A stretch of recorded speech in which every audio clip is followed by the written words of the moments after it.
Welcome in, guys, to another episode of Tax-Free Living, where I teach entrepreneurs just like you how to live tax-free. Now, I wasn't planning to do an episode on this topic, but when the news broke, so many of you sent me messages, DMs, like, Carter, is this true? Is this real? You have to break this down on your Tax-Free Living episode. So here we are. So we're gonna break this all the way down. And today we're going to be talking about, can OnlyFans users get tax deductions for cosmetic surgery? BBLs, breast implants. Can OnlyFans users get these cosmetic surgeries and write them off on their taxes? Is it legal? Is it illegal? Can you do it? Let's just get into today's episode. Oh, well, actually, before that, podcast tour alert.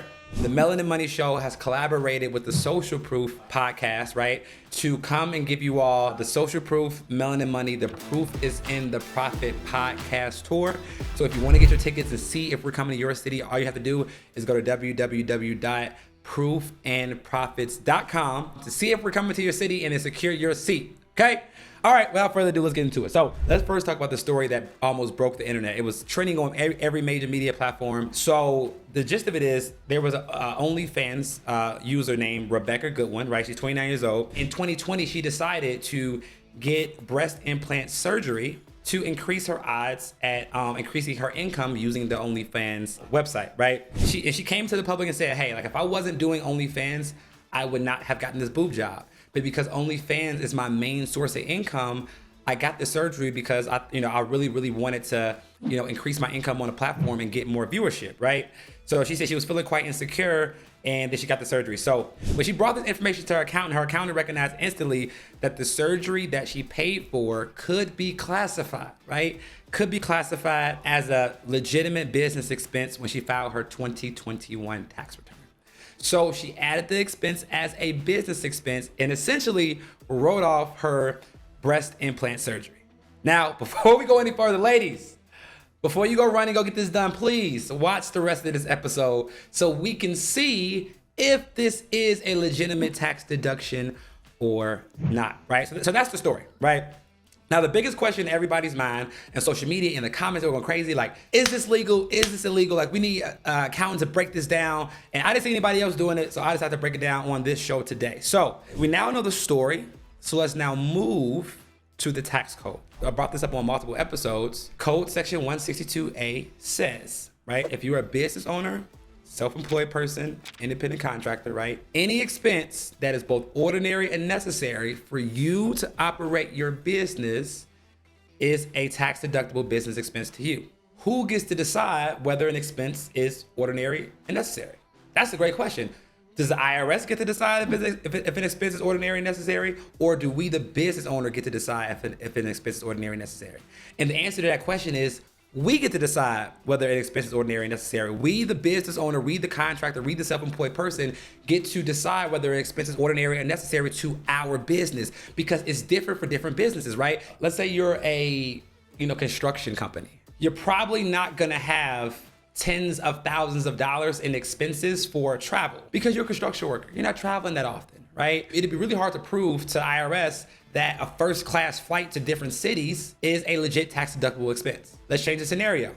If you're a business manager and you're managing music artists, you can have hundreds of thousands of dollars of first class travel deductions because your job is to take your artist around to different shows in different cities. And if they want to ride first class to not be bothered by everybody in the economy, you can legitimately prove to the IRS that this expense is both ordinary and necessary for my line of work. So that's what I mean by we get to decide whether an expense is ordinary and necessary based on the nature of our business. Now let's bring this back to this scenario. When you're an OnlyFans user, number one, you're a business owner. When you're working for OnlyFans, you're an independent contractor, AKA they're paying you out as a 1099 employee. So you can set up your LLC and have the OnlyFans platform pay you into your LLC. You are a legitimate business owner. So you get the same rules as other legitimate business owners, which brings us back to the code section. Any expense that is deemed both ordinary and necessary to operate your business is a tax deductible expense.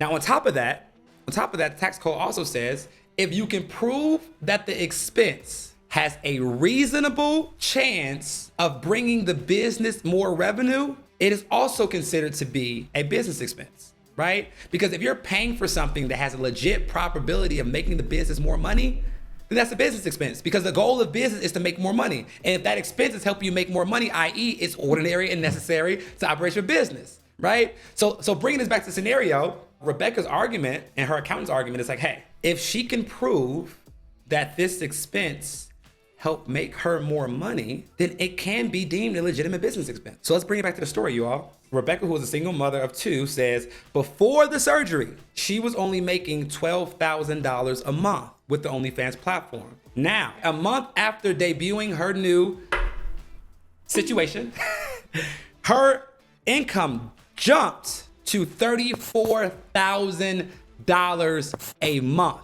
That's almost 3 times the revenue a month after debuting her new look. So in her accountant's eyes, this is all the proof we need. We just tripled our income by getting this cosmetic surgery, which helped our business grow, which make this expense both ordinary and necessary to grow and operate our business.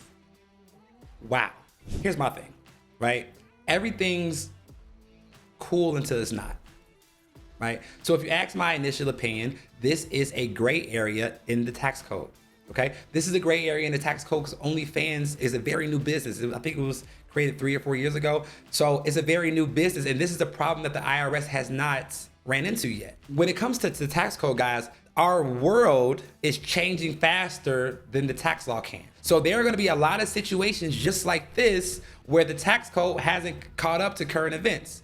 So if you ask me right now, this is a legitimate business expense, right? It meets all the guidelines, right? Ordinary and necessary to operate her business, is proven to make her more money. She's a business owner, right? It checks all the boxes.